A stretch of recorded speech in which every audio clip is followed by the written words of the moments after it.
ഞങ്ങൾ അവരെയും കൊണ്ട് ചൈനയിലേക്ക് പോവാം, അതുകൊണ്ട് നമുക്കൊരു ഗ്രൂപ്പായിട്ട് പ്രവർത്തിക്കാമെന്ന് പറഞ്ഞ് അവർ ഐറിഷ് ആൾക്കാരുടെ കൂടെ ടൈപ്പ് ആവും. അവിടെ നിന്ന് കട്ട് ചെയ്താൽ പിറ്റേന്ന് പെട്ടെന്ന് കുറെ പോലീസുകാര് നമ്മുടെ ചൈന തലവന്റെ വീട്ടിലേക്ക് വരുന്നുണ്ട്. തലവൻ ഞെട്ടിത്തെരിച്ച് ചോദിക്കുക, എന്താ പറ്റിയത്, പെട്ടെന്ന് എന്തിനാ നിങ്ങൾ എന്റെ വീട്ടിലേക്ക് വന്നതെന്ന്. അപ്പൊ ആ പോലീസുകാർ പറയും, സാർ ഇന്നലെ രാത്രി ആലീസിന് സംഭവിച്ച അതേപോലത്തെ ഒരു കൊലപാതകം ഈ ടൗണിൽ സംഭവിച്ചിട്ടുണ്ട്. ഒരു വൈദ്യന്റെ മകളെ ആലീസിനെ പോലെ തന്നെ വയററുത്ത് കൊല ചെയ്തിരിക്കുന്നു. നിങ്ങളുടെ മകൻ ബെയിലായതുകൊണ്ട് ജനമെല്ലാം മകനെയാണ് സംശയിക്കുന്നത്. ഞങ്ങൾക്ക് അവനെ അറസ്റ്റ് ചെയ്തേ മതിയാക്കൂ. തെളിവുകളെല്ലാം മകനെതിരെയാണെന്ന് പറയും. അതേസമയത്ത് മകന് ഷൂട്ടൌട്ട് ഓർഡറും കിട്ടിയിട്ടുണ്ട്. ജീവനോടെ തന്നെ പിടിക്കണമെന്നില്ല. നിങ്ങളുടെ മകൻ എവിടെയാണ്, അവനെ നേരിട്ട് സമർപ്പിക്കുകയാണെങ്കിൽ ജീവനോടെ കൊണ്ടുപോകാന്ന് പറയും പോലീസ്. എന്നാൽ ചൈന തലവൻ ഞങ്ങളും മകനെ അന്വേഷിച്ചുകൊണ്ടിരിക്കുക, അവൻ എവിടെയാ പോയതെന്ന് അറിയില്ലെന്ന് പറയും. എന്നിട്ട് ഹീറോയുടെ അടുത്തും മാമന്റെ അടുത്തും ഇപ്പം മരിച്ച പെൺകുട്ടിയുടെ ക്രൈം സീനിലേക്ക് പോയിട്ട് അവിടെ നിന്ന് കിട്ടുന്ന വിവരങ്ങൾ കളക്ട് ചെയ്യാൻ പറയും. അത് കഴിഞ്ഞ് ചൈന തലവൻ തന്റെ സഹോദരനെ വിളിച്ച് മകനെ എവിടുന്ന് കണ്ടുകിട്ടിയാലും പോലീസിൽ പിടികൊടുക്കാതെ ഈ നാട്ടിൽ നിന്ന് കടത്താൻ പറയും. അവന് വേണ്ട ടിക്കറ്റൊക്കെ എടുത്തിട്ടുണ്ട്. അവനെ ഹോങ്കോങ്ങിലേക്ക് പറഞ്ഞുവിടാൻ പറയും. അത് കഴിയുമ്പോൾ ഹീറോയും മാമനും കൂടെ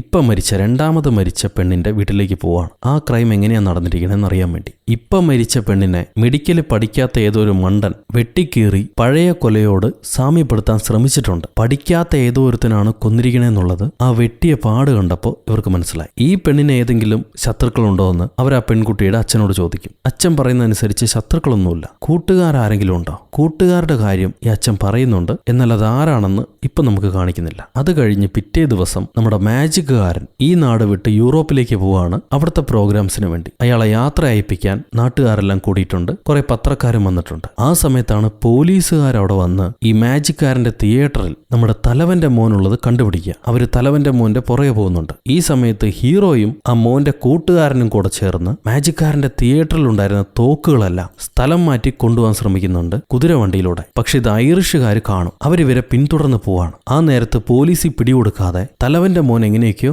അവരുടെ കയ്യിൽ നിന്ന് രക്ഷപ്പെടുന്നുണ്ട്. ഇവിടെ പിടിക്കാൻ വന്ന ഐറിഷുകാരെല്ലാം അടിച്ചോടിച്ചിട്ട് തോക്കുമായിട്ട് രക്ഷപ്പെട്ടു പോവാണ് നമ്മുടെ മാമൻ. എന്നാൽ ഏതോ ഒരു ഐറിഷുകാരന്റെ വെടി മാമന് കൊണ്ടു. മാമൻ ബോധം കെട്ട് വീണു. ഐറിഷുകൾ ഓടി വന്ന് ഇവരെ കുതിരവണ്ടി തകർത്തിട്ട് പെട്ടി നോക്കുമ്പോൾ തോക്കുകളൊന്നുമില്ല. അവര് മാമനെയും ആ തലവന്റെ കൂട്ടുകാരനെയും ഹീറോനെയും എല്ലാവരെയും പിടിച്ചോണ്ടുപോകും. ഈ നേരത്ത് തലവന്റെ മകനെ വേറെ കുറെ ഐറിഷുകാർ വളയുന്നുണ്ട്. പക്ഷെ തലവന്റെ മോനെ രക്ഷപ്പെടുത്താനായിട്ട് അയാളുടെ അച്ഛൻ നിയമിച്ച ഒരു അടിക്കാരൻ ഈ ഐറിഷന്മാരെ എല്ലാം കൊന്ന് സ്വന്തം ജീവൻ കൊടുത്ത് തലവന്റെ മോനെ രക്ഷപ്പെടുത്താണ്. അത് കഴിയുമ്പോൾ മോന്റെ അമ്മാവനും കൂട്ടാളികളും ചേർന്ന് മോനെ അവിടുന്ന് ഹോങ്കോങ്ങിലേക്ക് കടത്താൻ ശ്രമിക്കുന്നു. അച്ഛൻ നിന്നോട് ഈ നാട് വിട്ടു പോകാൻ പറഞ്ഞിരിക്കുക. നീ ഇപ്പൊ പോലീസിന്റെ ഹിറ്റ് ലിസ്റ്റിലുണ്ട്. ഇനി ഈ നാട്ടിൽ നിൽക്കണ്ട, നേരെ പോർട്ടിലേക്ക് പോയിക്കോ. അവിടുന്ന് വൈകിട്ട് ഒരു കപ്പലുണ്ട്, അതിൽ കയറി പോകാൻ പറയും. എന്നാൽ മോനാണെങ്കിൽ എനിക്ക് ഒരു ജോലിയും കൂടെ ബാക്കിയുണ്ട്, അത് കഴിഞ്ഞിട്ടേ ഞാൻ വരുള്ളൂ. അതിന് സമ്മതിച്ചില്ലെങ്കിൽ ഞാൻ എന്റെ സ്വന്തം തലയിൽ വെടിവെച്ച് ചാവെന്ന് പറഞ്ഞ് ഇവരെ ഭീഷണിപ്പെടുത്തി ഇവരുടെ കയ്യിൽ നിന്ന് ടിക്കറ്റ് വാങ്ങിച്ചിട്ട് ഞാൻ ഉറപ്പായും വൈകിട്ട് ആ കപ്പലിൽ കയറും. അതിനു മുന്നേ എനിക്കൊരു ജോലിയും കൂടെ ഉണ്ട്, അത് ചെയ്യാൻ അനുവദിക്കണമെന്ന് പറയും. വേറെ വഴിയില്ലാതെ ഇവർ അനുവദിക്കുമ്പോൾ ടിക്കറ്റ് വാങ്ങിപ്പോകുന്ന മകൻ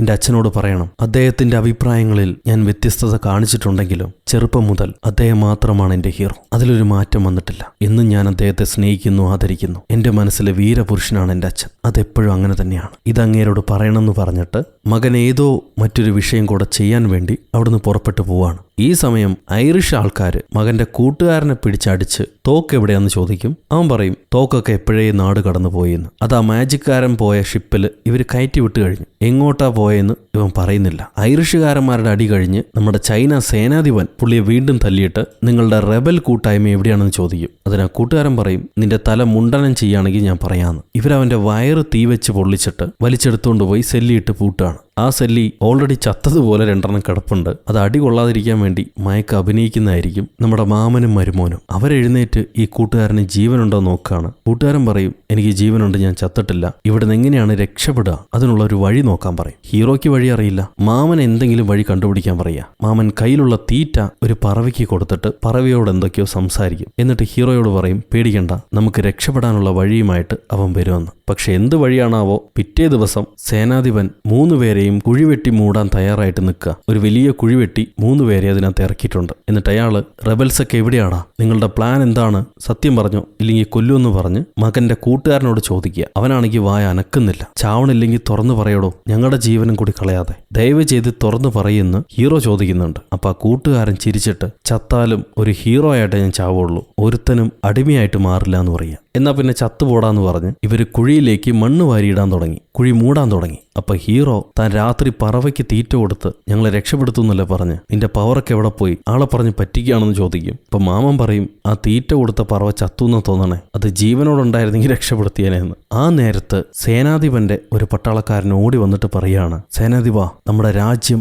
ആക്രമിക്കപ്പെട്ടു. ഇപ്പൊ കിട്ടിയ ന്യൂസാണത്. അമേരിക്കക്കാരും യൂറോപ്പുകാരും നമ്മുടെ രാജ്യം ആക്രമിച്ചുകൊണ്ടിരിക്കുക. അവർ നമ്മുടെ പരിശുദ്ധമായ മണ്ണിലേക്കും കടന്നു. രാജാവും റാണിയും നാട് വിട്ടെങ്ങോട്ടോ മറഞ്ഞുപോയി എന്നാ കേട്ടത്. നമ്മുടെ നാട് അപകടത്തിലാണ്. ഇത് കേൾക്കുമ്പോൾ അവിടെ കൂടെയുള്ള ഐറിഷുകാർ ചിരിക്കാൻ തുടങ്ങും. കുറെ പേര് പറയുന്നുണ്ട്, റാണിയെ ഞാൻ പീഡിപ്പിക്കുമെന്ന്, ആ നാട് മൊത്തം നശിപ്പിക്കുമെന്ന്. ഇതെല്ലാം ഹീറോ നമ്മുടെ സേനാധിപന് തർജ്ജമ ചെയ്ത് കൊടുക്കുന്നുണ്ട്. സേനാധിപനും പട്ടാളക്കാർക്കും ഇതൊന്നും കേട്ടിട്ട് സഹിക്കാൻ പറ്റില്ല. ഇവന്മാരെ കൂട്ടുകാരാന്ന് വിചാരിച്ച് കൂടെ കൂടിയപ്പം തന്റെ നാട് നശിക്കുന്നത് കേട്ട് അവരാർത്തുല്ലസിക്കുകയാണ്. അത് കണ്ട് പൊറുക്കാൻ പറ്റാതെ സേനാധിപനും പട്ടാളക്കാരും ഐറിഷുകാരെ ആക്രമിക്കാൻ തുടങ്ങും. അങ്ങനെ രണ്ട് കൂട്ടരും തമ്മിൽ പൊരിഞ്ഞാട്ടി കുറെ പേര് ഇവർ വെട്ടി വീഴ്ത്തുന്നുണ്ട്. സേനാധിപനാണെങ്കിൽ വെടി കൊണ്ടിട്ടും തന്റെ കയ്യിലെ ഡാഗർ ഉപയോഗിച്ച് ആ ഐറിഷുകാരൻ തലവനെ വയറ്റിലേക്ക് കുത്തി കുത്തി കൊല്ലും. ചൈന പട്ടാളക്കാർ രണ്ടുപേരും വെടികൊണ്ട് വീഴാണ്. അങ്ങനെ സേനാധിപന്റെ കഥ കഴിഞ്ഞു. എല്ലാം കൈവിട്ട് പോയി എന്ന് വിചാരിക്കുമ്പോഴാണ് കെയ്റ്റും തല്ലി തകർത്ത് ഒരു വലിയ കാട്ടുപട അങ്ങോട്ട് കയറി വരുന്നു. അവര് ബാക്കിയുള്ള ഐറിഷുകാരെ എല്ലാം അമ്പെയ്ത് വീഴ്ത്തി കൊന്നുകളയും. നോക്കുമ്പോൾ നമ്മുടെ മാമന്റെ ആദിവാസി പടയായിരുന്നു അത്.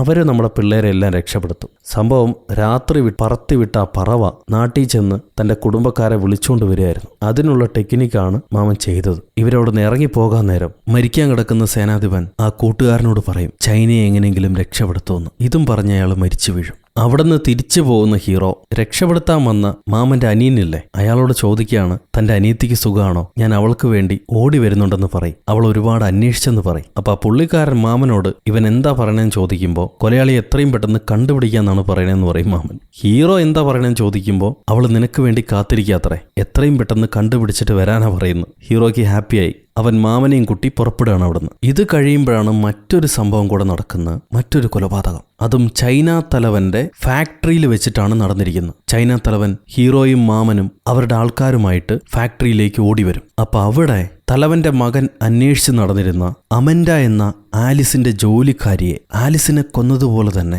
വയററുത്ത് കൊന്നിട്ട് കെട്ടിവെച്ചിരിക്കുക. ഈ ബോഡിക്കൊപ്പം അടുത്ത് മറ്റൊരു ബോഡിയും കൂടെ കിടക്കുന്നുണ്ട്. അത് കണ്ടിട്ട് ചൈന തലവൻ ചോദിക്കും, എന്താ സംഭവിച്ചെന്ന്. പോലീസുകാർ പറയും, ഇന്ന് കാലത്ത് നമ്മുടെ ആലിസിന്റെ ഡാഡി ഇല്ലേ, ആ രാഷ്ട്രീയക്കാരൻ എത്രയും പെട്ടെന്ന് ചൈന തലവന്റെ മകനെ അറസ്റ്റ് ചെയ്യണം, നിങ്ങൾ എന്തിനാണ് വൈകിക്കണമെന്ന് ചോദിച്ച് സ്റ്റേഷനിൽ വന്നിരുന്നു. അപ്പോഴാണ് തലവന്റെ മകനെ ഫാക്ടറിയിൽ ആരൊക്കെയോ കണ്ടു എന്നുള്ള വിവരം പോലീസുകാർക്ക് കിട്ടുന്നത്. സോ പോലീസുകാര് ഈ രാഷ്ട്രീയക്കാരനെയും വിളിച്ച് തലവന്റെ ഫാക്ടറിയിലേക്ക് വരുന്നു. അവിടെ വന്ന് നോക്കുമ്പോൾ കറുത്ത കോട്ടിട്ട തലവന്റെ മകൻ ഈ പെൺകുട്ടിയെ കൊന്ന് അവിടുന്ന് രക്ഷപ്പെടാൻ വേണ്ടി നിൽക്കുക. പോലീസുകാര് നീ പിടിക്കപ്പെട്ടു, ഓടി രക്ഷപ്പെടാൻ നോക്കണ്ടെന്ന് പറയും. എന്നാലും അയാൾ രക്ഷപ്പെടാൻ നോക്കുന്നുണ്ട്. ഉടനെ ആ രാഷ്ട്രീയക്കാരൻ ആലീസിന്റെ ഡാഡി അയാളുടെ തോക്ക് ഉപയോഗിച്ച് തലവന്റെ മകനെ ഷൂട്ട് ചെയ്യും. അടുത്തുള്ള തൊട്ടിയിലേക്ക് പുള്ളി വീഴുന്നു. കുറേയധികം വെള്ളമുള്ള തൊട്ടി. അങ്ങനെ തലവന്റെ മകനും കൊല്ലപ്പെടുകയാണ്. ആ ബോഡിക്ക് അരികിൽ നിന്നിട്ടാണ് ചൈന തലവൻ ഇപ്പൊ കരഞ്ഞുകൊണ്ടിരിക്കുന്നത്. തലവന്റെ മകനും കൊല്ലപ്പെട്ടിരിക്കുന്നു. പോലീസുകാർ പറയും, ഞങ്ങളെല്ലാം കണ്ടതാണ് സാർ, നിങ്ങളുടെ മകനാണ് ഈ സീരിയൽ കില്ലർ എന്നുള്ളത് എല്ലാ പോലീസുകാരും നാട്ടുകാരും കണ്ടതാണ്. ഇനി മറ്റൊന്നും പറയാനില്ല. അപ്പൊ രാഷ്ട്രീയക്കാരൻ വന്നിട്ട് ചൈന തലവനോട് പറയാണ്, നിന്റെ മകനാണ് കുറ്റവാളിയെന്ന് ഇപ്പൊ നിനക്ക് മനസ്സിലായില്ലേ, എന്നോട് ചെയ്ത ക്രൂരതയ്ക്ക് നീയും നിന്റെ നാട്ടുകാരും ഇനി അനുഭവിക്കാൻ കിടക്കുന്നേയുള്ളൂ. നാളെ നിന്റെ ചൈന ടൗൺ എരിഞ്ഞു തീരാൻ പോവാണെന്ന് പറയും. അതേപോലെ പിറ്റേ ദിവസം ആ നാട്ടിലെ അമേരിക്കൻ ജനത മുഴുവൻ ചൈനക്കാരോട് പകയും വെറുപ്പുമായിട്ട് ചൈന ടൗൺ മുഴുവൻ കത്തിച്ചു കളയാൻ തുടങ്ങും. എല്ലാവരെയും ആ നാട്ടിൽ നിന്നും പോകാൻ പറയുകയാണ്. ആ നേരത്ത് ഹീറോ യഥാർത്ഥ ഡിക്റ്റേറ്റീവ് അല്ല എന്നുള്ളത് തലവന്റെ ഫാമിലിക്ക് മനസ്സിലായി. തലവന്റെ അനിയൻ അത് കണ്ടുപിടിച്ചു. ഹീറോ ഒരു ഫിസിഷ്യൻ മാത്രമാണ്. ഹീറോയുടെ കുടുംബം എല്ലാം മരണപ്പെട്ടു. ഒരേ ഒരു ചേട്ടനേ ഉള്ളൂ. ആ ചേട്ടനെ കണ്ടുപിടിക്കാൻ വേണ്ടിയിട്ടാണ് ഹീറോ അമേരിക്കയിലേക്ക് വരാൻ ആഗ്രഹിച്ചത്. ആ സമയത്ത് ഇംഗ്ലീഷ് അറിയാവുന്ന സേനാധിപനെ സഹായിക്കാൻ ഒരാളെ ചൈനക്കാർക്ക് വേണമായിരുന്നു. ആ ഓപ്പർച്യൂണിറ്റി ഉപയോഗിച്ചിട്ടാണ് ഹീറോ അമേരിക്കയിലേക്ക് വന്നത്. വരുന്ന വഴി ഇങ്ങനെ അവസരം കിട്ടിയപ്പോൾ ഡിറ്റക്റ്റീവായിട്ട് മാറി. ഇതെല്ലാം തലവന്റെ സഹോദരന് മനസ്സിലായി. എന്നാലും പുള്ളിക്കാരൻ ദേഷ്യപ്പെടുന്നില്ല. നിന്റെ അവസ്ഥ കൊണ്ടാണ് ഇതെല്ലാം സംഭവിച്ചതെന്ന് ഞങ്ങൾക്ക് മനസ്സിലായി. നീ ഞങ്ങളെ സഹായിച്ചിട്ടുണ്ട്. അതിന് പ്രതിഫലമായി നിന്റെ ചേട്ടന്റെ അഡ്രസ് ഇതാണ്, അവനെ ചെന്ന് കണ്ടോളൂ. ഇനിയിപ്പോൾ നിന്റെ കാര്യങ്ങളെങ്കിലും നടക്കട്ടെ, നിനക്ക് ഈ നാട്ടിൽ തന്നെ ജീവിക്കാന്ന് പറഞ്ഞിട്ട് പുള്ളിക്കാരൻ ആ ചേട്ടന്റെ അഡ്രസ്സ് കൊടുക്കുന്നു. ഇതെല്ലാം കണ്ടുകൊണ്ടിരുന്ന മാമൻ, അപ്പൊ നിങ്ങൾ എന്താ പറയുന്നത്, ഇനി ഇൻവെസ്റ്റിഗേഷൻ വേണ്ടെന്നാണോ, ഇനി കില്ലറെ കണ്ടുപിടിക്കേണ്ടെന്നാണോ, സെങ് തന്നെയാണ് കില്ലറെന്ന് നിങ്ങൾ ഉറപ്പിച്ചോ? അത് കേൾക്കുമ്പോൾ കൂട്ടുകാരൻ പറയും, ഇനി നമുക്കൊന്നും ചെയ്യാനില്ല, നാളെ വിധി പ്രസ്താവിക്കും. ഈ കേസ് അവർ അന്വേഷിക്കാൻ തയ്യാറാവില്ല, അത് ക്ലോസ് ആയതാ, നമുക്കിനി എന്താ ചെയ്യാൻ പറ്റുക? അത് കേൾക്കുമ്പോൾ മാമൻ, നിങ്ങളെല്ലാവരും തോറ്റ് പിന്മാറിയാലും എൻ്റെ അച്ഛൻ്റെ കൊലപാതകയെ ഞാൻ കണ്ടുപിടിക്കും. ഞാൻ ഒറ്റയ്ക്കാണെങ്കിലും കണ്ടുപിടിക്കും. നമുക്കെല്ലാവർക്കും അറിയാം സെങ് അല്ല കുറ്റവാളിയെന്ന്. എന്നിട്ടും നമ്മൾ മനസ്സ് മടുത്ത് മാറുകയാണ്. എന്നാൽ എൻ്റെ മനസ്സ് മടുത്തിട്ടില്ല. എനിക്ക് എൻ്റെ അച്ഛൻ്റെ യഥാർത്ഥ കുറ്റവാളിയെ കണ്ടുപിടിച്ചേ മതിയാകും. അതിനി ഞാൻ ഒറ്റയ്ക്കാണെങ്കിലും ശരി. ഞാൻ പുറപ്പെടുകയാണെന്നും പറഞ്ഞ് മാമൻ ഡോറ് തുറന്ന് പുറത്തേക്ക് വരും. അപ്പണ്ട് കുറേയധികം ചൈനക്കാരവിടെ കൂടി നിൽക്കുന്നു. അവരെയെല്ലാം തലവന്റെ മകൻ പല സമയങ്ങളിലായിട്ട് സഹായിച്ചിട്ടുണ്ട്. ഒരു നല്ല മനുഷ്യനായിരുന്നു പുള്ളി. അതുകൊണ്ട് അവരാരും സെങ് ഒരു സീരിയൽ കില്ലർ ആണെന്ന് വിശ്വസിക്കുന്നില്ല. സെങ്ങിനെ അവസാനമായിട്ടൊന്ന് കാണാമെന്നാണ് അവര്. ഞങ്ങൾ ആരും സെങ് കുറ്റവാളിയാണെന്ന് വിശ്വസിക്കുന്നില്ല. ഈ കേസ് തുടർ വിചാരണയ്ക്ക് കൊണ്ടുവരണം. സെങ് നിരപരാധിയാണെന്ന് തെളിയണം. അതാണ് അദ്ദേഹത്തിന്റെ മരണത്തോട് ചെയ്യേണ്ട നീതി. നിങ്ങളത് ചെയ്യില്ലേ? നാട്ടുകാരിങ്ങനെ ചോദിക്കുമ്പോൾ ഹീറോ പറയും, സെങ്ങിന്റെ മരണം ഒന്നുമല്ലാതായി പോകരുത്. നമുക്കിനിയും 24 മണിക്കൂറുണ്ട് കേസ് ക്ലോസ് ആവാൻ. അതിനുള്ളിൽ യഥാർത്ഥ കുറ്റവാളിയെ ഞാൻ കണ്ടുപിടിക്കും. ഞങ്ങൾ കൊണ്ടുവന്ന് കാണിക്കാമെന്ന് പറഞ്ഞ് തൊപ്പിയിട്ട് ഹീറോ പുറപ്പെടുന്നു. ഒപ്പം മാമനെയും വിളിച്ചുകൊണ്ട് പോകുന്നുണ്ട്. കൂട്ടുകാരനും കൂടെ തന്നെ ചെല്ലും. അപ്പൊ ഇവര് കൂട്ടുകാരനോട് പറയും, നിനക്ക് റെബൽ നടത്തേണ്ട സമയമായി. നീ ആ മാജിക്കാരന്റെ കൂടെ ചെന്നോളൂ. ഈ കേസ് സോൾവ് ചെയ്യേണ്ട കാര്യങ്ങൾ ഞങ്ങൾ നോക്കിക്കോളാം. ഇതിലും വലിയ കാര്യങ്ങൾ നിനക്ക് ചെയ്യാനുണ്ട്. നീ പുറപ്പെട്ടോ. ചൈനയെ രക്ഷപ്പെടുത്താൻ ഇനി നീയൊക്കെയുള്ളൂ. നീ അതിന് പുറപ്പെട്ടോ. ഞങ്ങൾ ഈ കാര്യം നോക്കിക്കോളാം എന്ന് പറഞ്ഞിട്ട് ഇവര് കേസ് അന്വേഷിക്കാൻ വേണ്ടി വരികയാണ്. അവസാനം മരിച്ച ആലിസിന്റെ ജോലിക്കാരിയില്ലേ, അവളുടെ വീട് അന്വേഷിച്ച് വരും. എന്തെങ്കിലും ക്ലൂ കിട്ടുമോ അറിയാൻ വേണ്ടി. അവളുടെ അച്ഛനോട് ചോദിക്കുമ്പോൾ ആലീസ് മരണപ്പെട്ട അന്ന് തന്നെ ഈ ജോലിക്കാരിയും കാണാതായതാ. പിന്നീട് കിട്ടുന്നത് ഡെഡ് ബോഡി ആയിട്ടാ. കൂടുതൽ കാര്യങ്ങളൊന്നും പുള്ളിക്കാരൻ അറിയില്ല.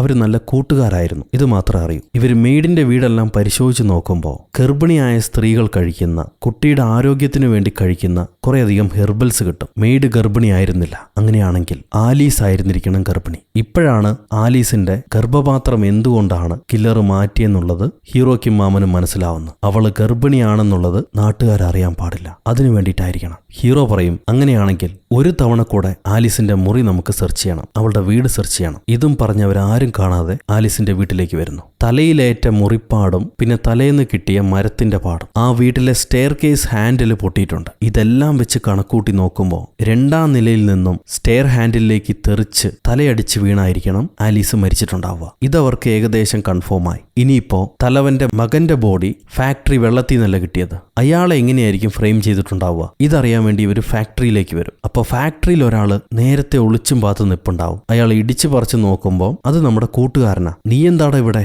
നീ ആ മാജിക്കാരന്റെ കൂടെ പോയില്ലെന്ന് ചോദിക്കുമ്പോൾ മാജിക്കാരൻ പോകാൻ ഇനിയും സമയമുണ്ട്. അതിനു മുന്നേ ഈ കേസ് സോൾവ് ചെയ്യാൻ വേണ്ടിയിട്ടാണ് ഞാൻ വന്നത്. കാരണം മാജിക്കാരൻ ഒരു കാര്യം എന്നോട് പറഞ്ഞു. കപ്പലിൽ കയറിയ സമയത്ത് ഷെങ്ബാങ്, അതായത് തലവന്റെ മകനെ ഈ കൊലപാതകത്തിന് ഫ്രെയിം ചെയ്തിരിക്കുന്നത് ഒരുപക്ഷെ ട്രിക്കായിരിക്കാം. അയാൾ മാജിക്കിൽ ഉപയോഗിക്കുന്ന പോലെ ഒരാളെ മാറ്റി മറ്റൊരാളെ കൊണ്ടുവരുന്ന ട്രിക്ക്. ആ ട്രിക്കിന് വേണ്ടിയിട്ടായിരിക്കണം കുളം യൂസ് ചെയ്തിട്ടുണ്ടാവുക. ഷെൻബാങ് യഥാർത്ഥ കുറ്റവാളി അല്ലെങ്കിൽ ആ ട്രിക്കായിരിക്കും അവർ പ്രയോഗിച്ചിട്ടുണ്ടാവുക. ഇത് മാജിക്കാരൻ പറയുന്നത് കേട്ടപ്പോഴാണ് കൂട്ടുകാരൻ തിരിച്ചു വന്നത്. ഇവർ ആ കുളം ചെക്ക് ചെയ്ത് നോക്കും. അന്ന് കൊല ചെയ്ത ആള് കറുത്ത കോട്ട് ധരിച്ചുകൊണ്ട് പോലീസുകാർക്ക് അത് ആരാണെന്ന് അറിഞ്ഞില്ല. വെള്ളത്തിൽ നിന്ന് ബോഡി പൊങ്ങിയപ്പോഴാണ് അത് തലവന്റെ മോനാന്ന് മനസ്സിലായിട്ടുള്ളൂ. സോ വെള്ളത്തിനടിയിൽ വെച്ചിട്ടായിരിക്കണം സ്വിച്ച് ആയിട്ടുണ്ടാവുക. അതറിയാൻ വേണ്ടി ഇവര് മാമനെ വെള്ളത്തിലേക്ക് ചാടാൻ പറയും. ഈ ടാങ്കിനകത്തൊരു ദ്വാരമുണ്ട്. ആ ദ്വാരത്തിലൂടെ തൊട്ടപ്പുറത്തുള്ള ടാങ്കിലേക്ക് പോകാൻ പറ്റും. അവിടെ നിന്നായിരിക്കണം ബോഡി ഇട്ടിട്ട് സ്വിച്ച് ചെയ്തിട്ടുണ്ടാവും. അതേപോലെ ഈ ടാങ്കിനകത്ത് ഒരു നെയിം ബാഡ്ജ് ഉണ്ടാവും. അത് ഇവർക്ക് കിട്ടും, ഐറിഷുകാരുടെ നെയിം ബാഡ്ജ്.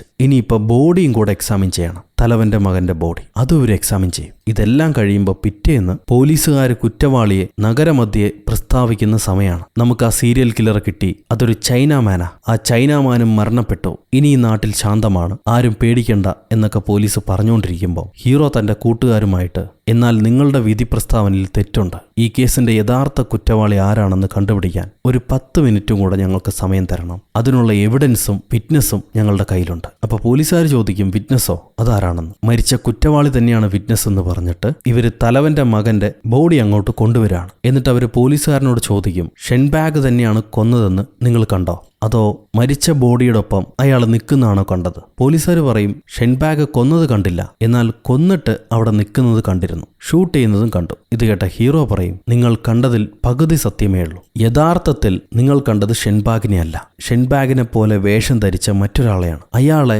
ആലീസിന്റെ അച്ഛൻ ബ്ലാങ്ക് ഷോട്ടാണ് വെടിച്ചത്. ശബ്ദം മാത്രമേ ഉള്ളൂ, ഒറിജിനൽ ഉണ്ട കൊണ്ട് വെടി പൊട്ടിച്ചിട്ടില്ല. ആ ശബ്ദം കൊണ്ട് ആള് വെള്ളത്തിൽ വീണ് വെള്ളത്തിൽ ഓൾറെഡി കെട്ടിവെച്ചിരുന്ന ഷെൻബാഗിന്റെ ബോഡി മുകളിലേക്ക് തള്ളിവിടുകയായിരുന്നു. ഇത് മാജിക് ട്രിക്കിൽ നിങ്ങൾ കണ്ടിട്ടുണ്ടാവും. അത് തന്നെയാണ് ചെയ്തത്. അന്ന് വെള്ളത്തിൽ വീണത് ആരാണ് എന്നറിയാനുള്ള തെളിവും ഞങ്ങളുടെ കയ്യിലുണ്ട്. Irish union badge. ഇത് ഞങ്ങൾക്ക് ആ വെള്ളത്തിൽ നിന്ന് കിട്ടിയതാണെന്ന് പറഞ്ഞ് മാമൻ ആ വെള്ളത്തിൽ കിട്ടിയ ബാഡ്ജ് എടുത്തുകൊണ്ട് വന്ന് ഈ രാഷ്ട്രീയക്കാരന്റെ കൂടെയുള്ള ആള്, ഒരു അടിക്കാരനുണ്ട് കൂടെ, അയാൾക്ക് കാണിച്ചു കൊടുക്കും. അയാളുടെ ബാഡ്ജാണ് ഇവർക്ക് വെള്ളത്തിൽ നിന്ന് കിട്ടിയത്, മിസ്റ്റർ ലോറൻസ്. അത് കഴിഞ്ഞ് ഹീറോ രാഷ്ട്രീയക്കാരന്റെ ആലീസിന്റെ അച്ഛന്റെ ഇന്ന് തോക്ക് ചോദിക്കുന്നു. നിങ്ങളുടെ തോക്കൊന്ന് തരാൻ പറ്റുമോ? നഗരമധ്യ ആയതുകൊണ്ട് പുള്ളിക്കാരന് തോക്ക് കൊടുക്കാതിരിക്കാനും പറ്റില്ല. സോ പുള്ളി തോക്ക് കൊടുക്കുന്നു. അടുത്ത വിറ്റ്നസിന് വേണ്ടി ഒരു പന്നിയെ കൊണ്ടുവരുമെന്ന് മാമൻ വിളിച്ചു പറയും. ഇവര് പന്നിയെ കെട്ടിവെച്ചിട്ട് ആ രാഷ്ട്രീയക്കാരന്റെ തോക്കുകൊണ്ട് പന്നിയെ അടുത്തു നിന്നും അകലെ നിന്നും വെടിവെക്കും. അടുത്തു നിന്ന് വെടിവെക്കുമ്പോൾ ബോഡി കരിഞ്ഞ് ഒരു വലിയ പാടുണ്ടാവുന്നുണ്ട്. അകലെ നിന്നാവുമ്പോൾ ചെറിയ പാടേ ഉള്ളൂ. ഇതാണ് തോക്കുകൊണ്ട് ദൂരെ നിന്നും അടുത്തു നിന്നും ഷൂട്ട് ചെയ്യുന്നതിന്റെ വ്യത്യാസം. ഷെൻബാഗിന്റെ ബോഡിയിലുണ്ടായിരുന്നത് തൊട്ടടുത്ത് നിന്ന് ഷൂട്ട് ചെയ്തതിന്റെ മുറിപ്പാട.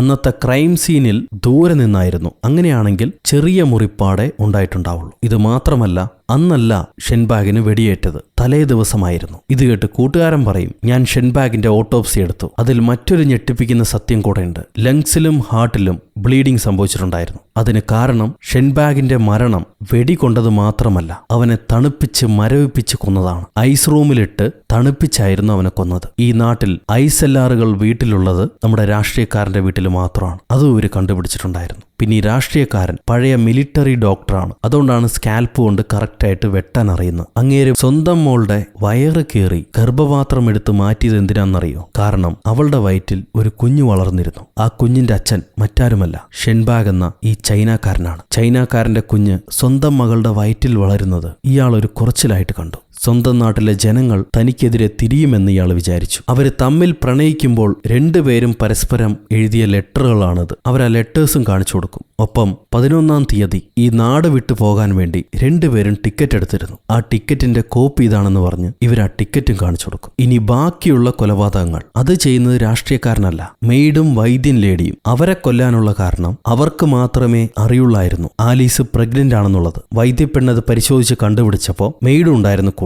കാമുകന്റെ കൂടെ ഓടി രക്ഷപ്പെട്ട് ജീവിക്കാൻ നിൽക്കുമ്പോഴാണ് ഈ അച്ഛൻ എന്ന തന്ത ആ പാവം പെൺകുട്ടിയെ തള്ളിയിട്ട് കൊലപാതകം ചെയ്യുന്നു. അവളുടെ തലയിൽ നിന്നും കിട്ടിയ മരത്തിന്റെ കണികയും ആ വീട്ടിലെ ഹാൻഡ് റെയിലുണ്ടായിരുന്ന മരവും തമ്മിൽ മാച്ചാണ്. അത് മാത്രമല്ല, പെണ്ണിന്റെ നഖത്തിനിടയിൽ ഇയാളുടെ ഇടത് കൈയിൽ നിന്നും പറഞ്ഞുപോയ മാംസത്തിന്റെ അംശമുണ്ട്. അതുകൊണ്ട് സാർ, ആ ഇടത് കൈ ഒന്ന് കാണിച്ചെന്ന് പറഞ്ഞിട്ട് മാമൻ അയാളുടെ ഇടത് കൈ കാണിക്കാൻ പറയും. അയാള് കാണിക്കാൻ തയ്യാറല്ല. അപ്പൊ ഹീറോ താൻ സ്വന്തം മകളെ കൊല്ലുകയും ചെയ്തിട്ട് ആ പഴി ചൈനക്കാരുടെ തലയിൽ ഇടാനും ശ്രമിച്ചു, തനിക്ക് തന്റെ നാട്ടുകാരുടെ വോട്ട് കിട്ടാൻ വേണ്ടി. എന്നാൽ പാവ മനുഷ്യന്, ആ ചെറുക്കന് മരണം വരെ അറിയില്ലായിരുന്നു തന്റെ കുഞ്ഞ് ആലീസിന്റെ വയറ്റിൽ വളരുന്നുണ്ടെന്ന്. ഇത് കേൾക്കുമ്പോൾ രാഷ്ട്രീയക്കാരൻ പറയും, ഇല്ല, അവൻ അറിയായിരുന്നു. അവൻ അറിഞ്ഞതുകൊണ്ടാണ് അവസാന നിമിഷം അവൻ എന്നോട് ചോദിച്ചത്. അപ്പൊ ഫ്ലാഷ് ബാക്ക് കാണിക്കുന്നു. ഈ ചെറുക്കൻ അവസാനമായിട്ട് ഒരു പണിയും കൂടെ ഉണ്ടെന്ന് പറഞ്ഞില്ലേ അവന്റെ അമ്മാവനോട്, അത് ഈ രാഷ്ട്രീയക്കാരനെ കാണാനായിരുന്നു. തലവന്റെ മകൻ ആലീസിന്റെ അച്ഛനെ കണ്ടിട്ട്, സത്യം പറയടോ, താൻ തന്നെയല്ലേ തന്റെ മകളെ കൊന്നത്? എന്തിനു വേണ്ടിയിട്ടായിരുന്നു എന്ന് ചോദിക്കും. അപ്പൊ രാഷ്ട്രീയക്കാരൻ പറയും, എല്ലാം നീ കാരണമാണ്. എന്റെ മകളുടെ മരണം നീ കാരണമാണ്. നിന്റെ പിഴച്ച കുഞ്ഞിനെയും പേറി അവൾ എങ്ങനെ ജീവിക്കും ഈ നാട്ടിൽ? ആരവൾക്ക് വില വയ്ക്കും? അതുകൊണ്ടാണ് ഞാൻ അവളെ ഇല്ലാതാക്കിയത്. ഇത് കേൾക്കുമ്പോൾ ചെറുക്കന് സഹിക്കാൻ കഴിയുന്നില്ല. അവന് വീണ്ടും കലിപൂണ്ട് രാഷ്ട്രീയക്കാരൻ അവനെ അറ്റാക്ക് ചെയ്യാൻ ശ്രമിക്കുന്നു. അപ്പോഴാണ് രാഷ്ട്രീയക്കാരൻ ഇവനെ തൊട്ടടുത്ത് നിന്ന് ഷൂട്ട് ചെയ്ത് കൊല്ലുന്നു. ഷൂട്ടിങ്ങിൽ മരിച്ചിട്ടില്ല, വീണ്ടും എടുത്ത് ഐസ് മുറിയിലിട്ട് ഫ്രീസ് ചെയ്ത് കൊല്ലുമായിരുന്നു. അതിനു മുന്നേ ആലീസിന്റെ ബോഡി കൊണ്ടുപോയി ചൈന ടൗണിൽ ഇട്ടത് ഇയാളാണ്. അത് കണ്ട് സാക്ഷിയായ ആദിവാസി അപ്പൂപ്പനെയും കൊന്നു. അതേപോലെ ഈ പ്രഗ്നൻസിക്ക് സാക്ഷിയായ 2 പേര് കൂടെ ഉണ്ടായിരുന്നു, വൈദ്യത്തിയും മെയ്ഡും. അവരെയും കൊല്ലാൻ പറഞ്ഞു. അവരെ കൊന്നതാവട്ടെ ഈ വെളുത്ത കൂടെയുള്ള ജോലിക്കാരൻ. അവന് സർജറി ഒന്നും അറിയാത്തോണ്ട് ഏകദേശം പഴയ കൊലപാതകം പോലെ വയറെല്ലാം കീറി മുറുക്കിയായിരുന്നു. ഈ പഴിയും ചൈനക്കാരുടെ മേത്തേക്ക് ഇടാൻ വേണ്ടിയിട്ട് അയാൾ തന്നെയാണ് വെള്ളത്തിലേക്ക് ചാടി ഷെൻബാഗിന്റെ ബോഡി മുകളിലേക്ക് എത്തിച്ച്. ഇതിപ്പോ എല്ലാം വെളിച്ചത്താവുമ്പോ ആ മൊട്ട രാഷ്ട്രീയക്കാരനോട് ചൂടാവാണ്. എന്താ സാർ, നിങ്ങൾ പറഞ്ഞതെല്ലാം ഞാൻ ചെയ്തിട്ട് ഇപ്പൊ അവസാനം നിങ്ങൾ എന്നെ കൊടുക്കാൻ ശ്രമിക്കുകയാണോ? എന്നെ എങ്ങനെയെങ്കിലും ഇതിന്ന് രക്ഷപ്പെടുത്തൂ. അത് കേൾക്കുമ്പോൾ രാഷ്ട്രീയക്കാരൻ പറയും, പിടിക്കപ്പെട്ടാൽ താൻ തോറ്റുപോയി എന്ന് സമ്മതിക്കാനുള്ള ഗട്സെങ്കിലും കാണിക്കടാ. നീ ഒരാണല്ലേ, നമ്മൾ തോറ്റുപോയി, ഇനി നമുക്കൊന്നും ചെയ്യാനില്ല എന്ന് പറഞ്ഞിട്ട് രാഷ്ട്രീയക്കാരൻ സ്വന്തം തോക്കെടുത്ത് വായ്ക്കകത്ത് വെടിവെച്ച് മരണപ്പെടും. ആത്മഹത്യയാണ്. അങ്ങനെ യഥാർത്ഥ യഥാർത്ഥ കുറ്റവാളിയെ കണ്ടുപിടിക്കുകയും ചെയ്തു. കേസ് റിസോൾവായി. മുഖ്യപ്രതി മരിക്കുകയും കൂട്ടുപ്രതി പിടിക്കപ്പെടുകയും ചെയ്തു. ഇപ്പോ ഈ കേസ് കൂടാതെ ചൈനക്കാരുടെ വലിയൊരു ഇഷ്യൂ അമേരിക്കയിൽ പൊട്ടിപ്പുറപ്പെട്ടിട്ടുണ്ട്. അതിന് രാജ്യസഭയിൽ ഒരു അസംബ്ലി നടക്കുക. അവിടെ ചൈനയ്ക്ക് വേണ്ടി വാദിക്കാൻ നമ്മുടെ ചൈന തലവൻ മാത്രമേ ഉള്ളൂ. അമേരിക്കക്കാർ ഒരുപാട് കുറ്റങ്ങൾ ഇവരുടെ മേൽ ആരോപിക്കും. ഇവർ കഴിക്കുന്ന ഭക്ഷണം, ഇവരുടെ പ്രവർത്തനങ്ങൾ, ഇവരുടെ ആധിപത്യം, ഇതെല്ലാം ചൊല്ലി ഇവരാ നാട്ടിൽ ജീവിക്കാൻ അർഹിക്കുന്നില്ല എന്ന രീതിയിൽ ആരോപിക്കും. അപ്പൊ ചൈന തലവൻ എഴുന്നേറ്റ് നിന്ന് ഇവരോട് തിരിച്ചോരോ ചോദ്യങ്ങൾ ചോദിക്കുകയാണ്. നിങ്ങൾക്കിന്ന് ഭക്ഷണം ഉണ്ടാക്കി തന്ന ആരാണ്? നിങ്ങൾക്ക് പച്ചക്കറി വിറ്റതാരാണ്? നിങ്ങളുടെ വാഹനങ്ങൾ പണിതാരാണ്? നിങ്ങളുടെ റോഡ് പണിതാരാണ്? നിങ്ങൾക്ക് റെയിൽവേ ട്രാക്ക് ഉണ്ടാക്കിയതാരാണ്? വർഷങ്ങളായി നിങ്ങൾക്ക് വേണ്ടി സകലമാന ജോലികളും ചെയ്ത് ഞങ്ങളുടെ ജീവിതം തന്നെ ഈ രാജ്യത്തിന് വേണ്ടി സമർപ്പിച്ചിട്ടുണ്ട്. എന്റെ മകൻ ഇതേ നാട്ടിൽ ജനിച്ചു വളർന്നവനാ. ഇന്നിപ്പോ ഈ സഭയ്ക്ക് മുന്നിൽ ഒരു ശവമായിട്ട് കിടക്കുന്നു. നിങ്ങൾക്ക് വേണ്ടി എല്ലാ ജോലിയും ചെയ്യാൻ ഞങ്ങൾ വേണം. എന്നാൽ സഹമനുഷ്യനോട് കാണിക്കുന്ന ആദരവോ മര്യാദയോ അത് ഞങ്ങൾക്ക് കിട്ടുന്നില്ല. ഞങ്ങൾ എന്ത് തെറ്റാണ് ചെയ്തത്? നിങ്ങളെക്കാളും ഏത് രീതിയിലാണ് ഞങ്ങൾ കുറഞ്ഞു പോയത്? ഒരു ചൈനക്കാരന്റെ സംഭാവന ഇല്ലാതെ ഈ നാട് ഇപ്പോഴുള്ള നിലയ്ക്ക് എത്തിയിട്ടില്ല. എല്ലാ അപകടകരമായ ജോലിയും ചെയ്യാൻ ഞങ്ങൾ വേണം. എന്നാൽ ഞങ്ങൾക്ക് പൗരത്വമില്ല. മാമനോട് ഒരു ഫോട്ടോഗ്രാഫ് കൊണ്ടുവരാൻ പറഞ്ഞിരുന്നു തലവൻ. അമേരിക്കയിൽ ഒരു റെയിൽ റോഡ് പണിയുന്നതിന്റെ ഫോട്ടോഗ്രാഫാ അത്. അതിൽ ആ നാട്ടിലെ എല്ലാ വെള്ളക്കാരും ഉണ്ട്. എന്നാൽ ശരിക്കും ആ റോഡ് പണിത ഒരു ചൈനക്കാരൻ പോലുമില്ല. അന്ന് ആക്സിഡന്റ് സംഭവിച്ചതിൽ എത്രയോ പേര് മരണപ്പെട്ടു. ഈ പയ്യന്റെ അച്ഛനും അമ്മയും ഉണ്ടായിരുന്നു അതിൽ അവശേഷിച്ച ഒരാളാണ് ഞാനും. എന്നാൽ ഈ ഫോട്ടോഗ്രാഫിൽ ഒരു ചൈനക്കാരൻ പോലുമില്ല. ഞങ്ങൾക്ക് അത്ര പോലും വില നിങ്ങൾ നൽകുന്നില്ല. ഈ നാടിനു വേണ്ടി ഇത്രയും കഷ്ടപ്പെട്ട ഞങ്ങളെ നിങ്ങൾ പുല്ലുവില കൽപ്പിക്കുന്നില്ല. ഞങ്ങൾ ഉണ്ടാക്കി തന്ന എല്ലാ സുഖ സൗകര്യങ്ങളും നിങ്ങൾക്ക് അനുഭവിക്കണം. വീട്, തുണി, വണ്ടി, റോഡ് എല്ലാം വേണം. എന്നാൽ ഞങ്ങളെ വേണ്ട. ഞങ്ങളെ പുറത്താക്കണം. അമേരിക്ക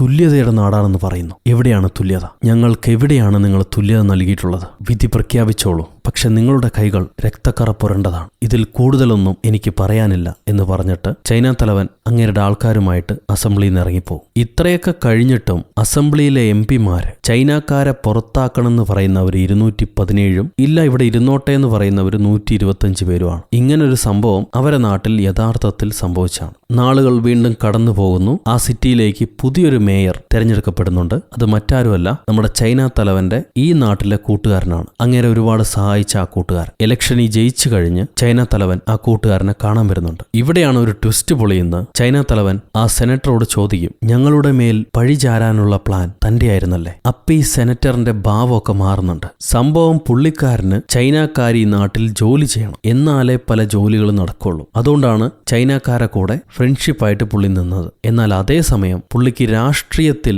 എതിരാളി നമ്മുടെ ആലീസിന്റെ അച്ഛനായിരുന്നു. സോ ആലീസിന്റെ അച്ഛനെയും പൂട്ടണം, ഈ ചൈനക്കാരെയും തന്റെ കൺട്രോളിലേക്ക് കൊണ്ടുവരണം. നാട്ടിലൊരു പ്രക്ഷോഭം ഉണ്ടാക്കണം. അതിനുവേണ്ടി സെനറ്റർ എന്താ ചെയ്യണമെന്ന് വെച്ചാൽ, ആലീസിന്റെ മരണം സംഭവിച്ച സമയത്ത് ഈ സെനറ്റർ അവിടെ ഉണ്ടായിരുന്നു. അങ്ങേരാണ് പറഞ്ഞത് ബോഡി കൊണ്ടുപോയി ചൈന ടൗണിൽ ഇടുക, പഴി ചൈനക്കാരുടെ മേത്ത് ചാരുക. അത് നമ്മളെ ഇലക്ഷനിൽ സഹായിക്കും. ഈ ചൈനീസ് ഫാക്ടറി ഇയാൾക്ക് സ്വന്തമാക്കണമെന്നുണ്ടായിരുന്നു. അത് അയാൾ വിചാരിച്ച പോലെ നടക്കുകയും ചെയ്തു. ഇതെല്ലാം കഴിഞ്ഞ് ആലീസിന്റെ അച്ഛനെ പിടിപ്പിക്കാനും ഇയാളാണ് പോലീസിന് ഹെൽപ്പ് ചെയ്ത് മുന്നോട്ട് നിന്നത്. അങ്ങനെ എല്ലാവരെയും പൂട്ടി ഇയാൾ ആ നാട്ടിലെ മേയറായി. പവറിന് വേണ്ടി ആരെന്തും ചെയ്യും. അത്രേ ഞാനും ചെയ്തോളൂ. ഞാൻ നേരിട്ട് നിനക്ക് ബുദ്ധിമുട്ടൊന്നും ഉണ്ടാക്കിയിട്ടില്ലല്ലോ, അതുകൊണ്ട് എന്നെ കൂടുതൽ ക്വസ്റ്റ്യൻ ചെയ്യേണ്ട, മക്കൾ ഇവിടുന്ന് പൊയ്ക്കോന്ന് പറഞ്ഞ് മേയർ നമ്മുടെ ചൈന തലവനെ അവിടെ നിന്ന് ഇറങ്ങിപ്പോകാൻ പറയും. അപ്പൊ ചൈന തലവൻ, ഞങ്ങളുടെ നാട്ടിലൊരു ചൊല്ലുണ്ട്, സമയം മാറും തോറും ഉദയവും അസ്തമയവും ഉണ്ടാവും, നീ കാത്തിരുന്നോ. ഇതും പറഞ്ഞ് ചൈന തലവൻ അവിടെ നിന്ന് ഇറങ്ങിപ്പോവും. മേയർ ആണെങ്കിൽ ചൈനക്കാരുടെ നിന്ന് അടിച്ചെടുത്ത ഫാക്ടറി, ആ സ്ഥലത്ത് ഓയിൽ സോഴ്സ് ഉണ്ട്, അതിനു വേണ്ടിയാണ് പുള്ളി ഫാക്ടറി തട്ടിയെടുത്ത്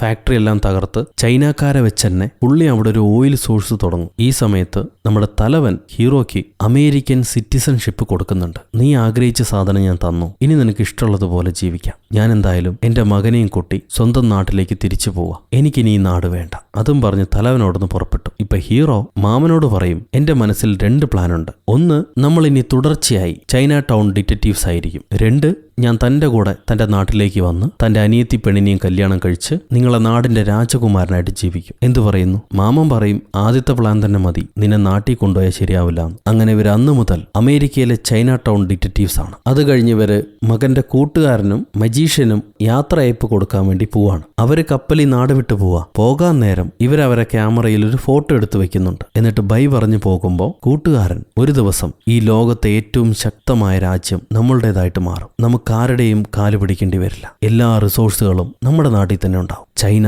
ഒരു ദരിദ്ര രാഷ്ട്രമായിരിക്കില്ല, ഏറ്റവും ശക്തിയുള്ള ധനികമായ രാജ്യമായിരിക്കും. അതുവരെ ഞാൻ പോരാടും. ഇതും പറഞ്ഞവർ കപ്പലോടിച്ച് പോവാ. അവിടുന്ന് ബ്ലാക്ക് ഔട്ട് ചെയ്താൽ പ്രസന്റ് ഡേ നമ്മുടെ ഇപ്പത്തെ മാമനും മരുമകനും ഏതോ ഒരു കേസ് വിഷയമായിട്ട് അമേരിക്കയിലേക്ക് വന്നിട്ടുണ്ട്. അപ്പൊ അവര് വർഷങ്ങൾക്ക് മുന്നേ അമേരിക്കക്കാര് തട്ടിക്കൊണ്ടുപോയ അവരുടെ ബുദ്ധ പ്രതിമ കാണും. ആ പ്രതിമയ്ക്ക് അടുത്ത് ഇവരുടെ അതേ രൂപമുള്ള പഴയ 2 ബ്ലാക്ക് ആൻഡ് വൈറ്റ് മനുഷ്യന്മാരെ കാണുന്നുണ്ട്. അത് കണ്ടവർ ഞെട്ടി നിൽക്കുന്ന സമയത്ത് ഡിറ്റക്റ്റീവ് ചൈന ടൗൺ 1900 എന്ന സിനിമ അവസാനിക്കുന്നു. സോ ഗൈസ്, എങ്ങനെയുണ്ട് ഈ കഥ?